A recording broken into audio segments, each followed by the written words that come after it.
everybody, it's Ramona.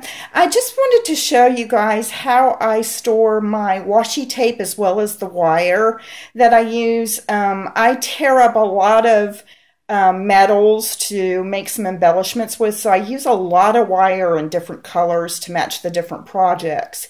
So this is what I have found that works best for me.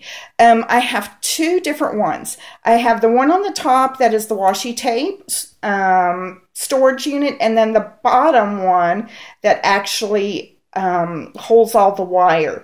Excuse the shaking of the camera. I am doing this with one hand, so please bear with me, and I apologize if it shakes too much.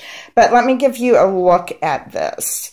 I think I might go back to see if I can actually find one more, because I'm loving how these work and they look beautiful.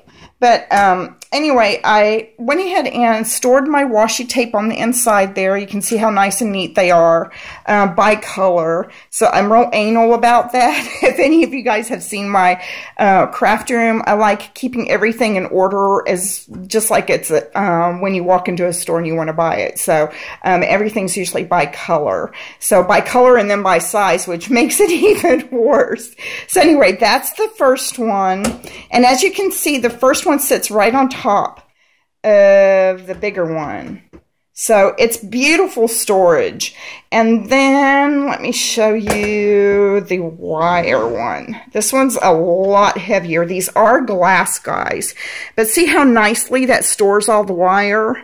And you can actually look inside, you know, on the side of it right here to see the colors as well. But anyway, they close up very nicely. They stack nicely. And I might actually go back to get another one of the smaller ones that are stackable. But anyway, I wanted to give you guys a shout out and share this information with you, and hopefully you find it useful. Talk to you later. Bye-bye.